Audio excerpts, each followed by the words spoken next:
Okay, let's start today's class. Welcome to everyone. Welcome to all of my beloved brothers and sisters. Today I would like to say about head. जैसा कि as you know we were just discussing about head. हम head की बात कर रहे थे और head में हमने सीखा था कि हमारे पास कोई भी वस्तु होती है तो हम पास्ट के अंदर तो हम head का प्रयोग करते हैं। जैसे मेरे पास कार थी, आई हैड कार, मेरे पास मोबाइल था, मेरे पास फार्म हाउस था, जो भी, और सामने वाले से यदि क्वेश्चन पूछना हो तो आप हेड को बाहर निकालेंगे। जैसे हैड यू कार, क्या तुम्हारे पास कार थी, यानी इस रूल की हमने बात की थी। जैसे हैड यू कार, हम लिखे हैड यू कार, क्या तुम्हारे पास कार थी, यस आई हैड कार, हाँ मेरे पास कार थी, no I had no car. मतलब what is the mean of this, इसका मतलब है कि हेड का जो प्रयोग था वो ये था कि पास था या पास थी, कोई भी हमारे पास चीज रखी थी, रखा था, उस सेंस में हम हेड का प्रयोग करते हैं।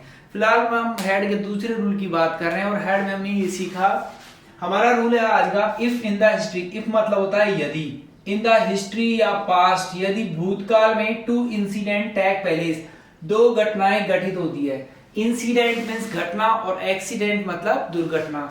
टेक प्लेस मतलब होता है घटित होना, टेक प्लेस मतलब घटित होना, इसको आप फ्रेजल वर्ब कह सकते हैं। ठीक है, वर्ब और नाउन से जो बनकर मिलता है उसको फ्रेजल वर्ब कहते हैं। टेक प्लेस और सेकंड फॉर्म हो गई टूक प्लेस। ठीक है, टेक प्लेस मतलब होता है घटित होना। If in the history two incident take place, यदि दो घटनाएं घटित होती है। फॉर फर्स्ट इंसिडेंट, यानी जो पहली घटना है उसके लिए हम हेड प्लस वर्ब की थर्ड फॉर्म लगाते हैं, और जो दूसरी घटना है for second incident we use only second form. अब आप समझ रहे होंगे हेड प्लस वर्ब की थर्ड फॉर्म और ओनली सेकंड फॉर्म, मतलब पास्ट में पास्ट ही चलता है। यदि आप पास्ट की बात करते हैं तो उसमें हम पास्ट फर्स्ट टेंस भी पास्ट में होगा तो दूसरा टेंस भी पास्ट में होगा। ठीक है, तो हमने बात की जैसे दो घटनाएं यहाँ पर किस तरह घटित होगी, हैड यू टेकन डिनर। अब यहाँ पर पहले हमने क्या बनाया, क्वेश्चन बनाया, had you taken dinner when I reach there, क्या तुम डिनर ले चुके थे जब मैं वहां पहुंचा था। अब इसमें आपने एक तो एफर्मेटिव सेंटेंस में हमने जवाब दिया, एफर्मेटिव सेंटेंस के अंदर हमने जवाब दिया yes I had taken dinner when you reach there, हाँ मैं डिनर ले चुका था जब तुम वहां पहुंचे थे। इसमें हमने नेगेटिव के अंदर जवाब दिया no I had not taken dinner when you reach there, नहीं मैं डिनर नहीं ले चुका था जब तुम वहां पहुंचे थे।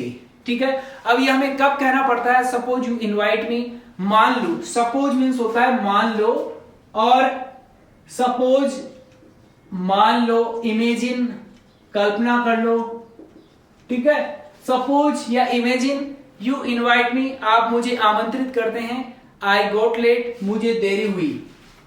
जब कभी भी आपको बोलना पड़े कि मुझे देरी हुई, आई गोट लेट, ठीक है, या मुझे देरी हो रही है, आई एम गेटिंग लेट, क्या तुम्हें देरी हो रही है, are you getting late, yes I am getting late, no I am not getting late. उस सेंस में हम इसका प्रयोग करते हैं और आसानी से हमने कहा मुझे देर हुई, और देर होने के बाद क्या हुआ, आपने आपके जो फंक्शन था, you have a function, when I reach there, जब मैं वहां पहुंचा तो मैंने आपसे पूछा had you taken dinner when I reach there, क्या तुम डिनर ले चुके थे जब मैं वहां पहुंचा था।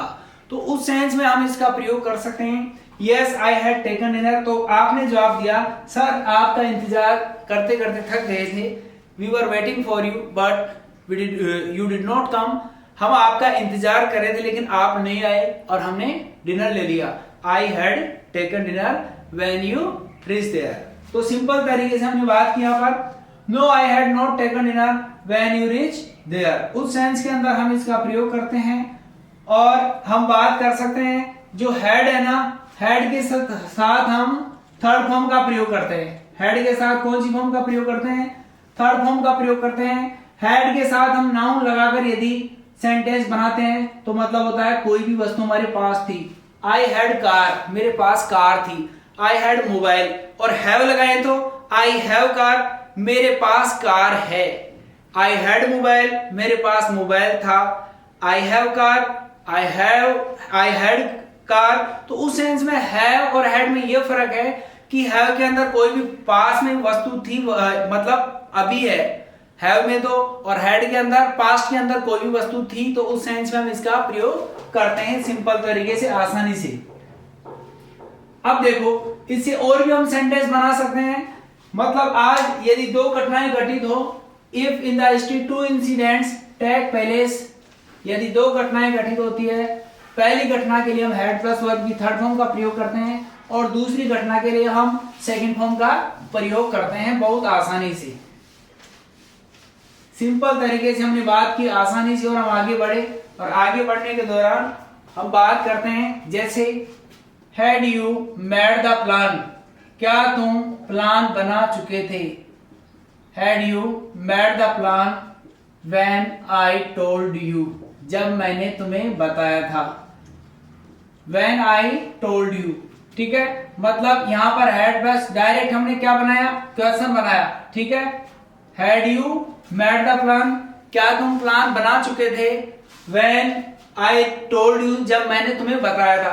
अब टोल्ड यहां पर कौन सी फॉर्म है, सेकंड फॉर्म है, और मेड यहां पर कौन सी फॉर्म है, थर्ड फॉर्म है।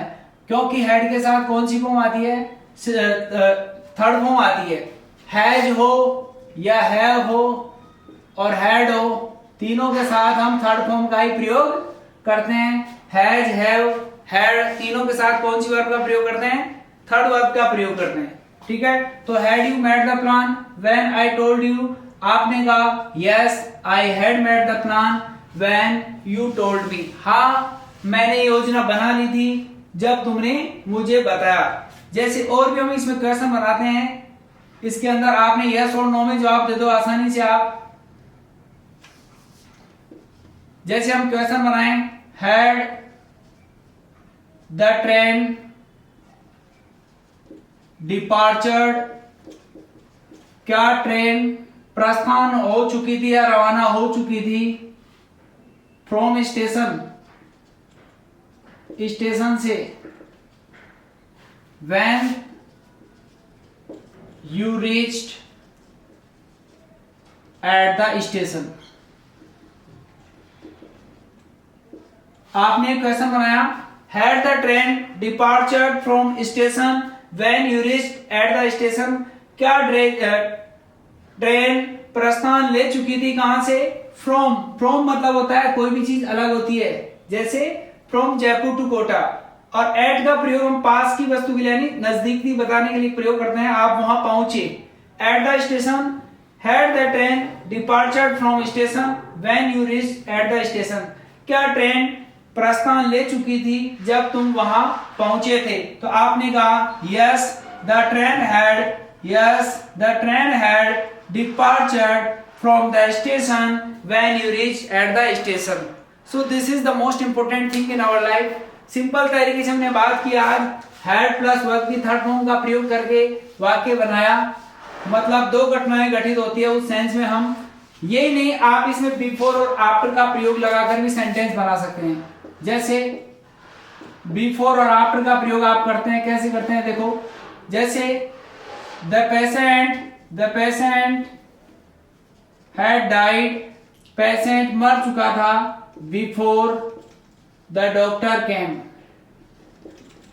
बिफोर द, यहां नीचे लिख लेंगे बिफोर द डॉक्टर केम, मरीज मर चुका था डॉक्टर के आने से पहले। अब यहां पर हैड प्लस वर्ब की थर्ड फॉर्म है, हैड प्लस वर्ब की थर्ड फॉर्म, और केम कौन सी फॉर्म है, सेकंड फॉर्म है। The patient had died before the doctor केम, ठीक है। तो उस सेंस में भी हम इसका प्रयोग करते हैं, ठीक है।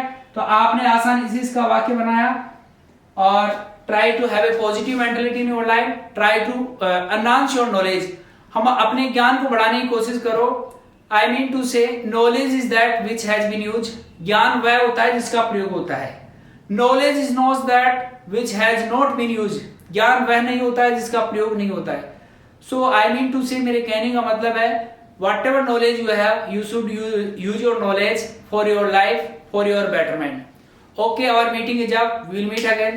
Have a nice day.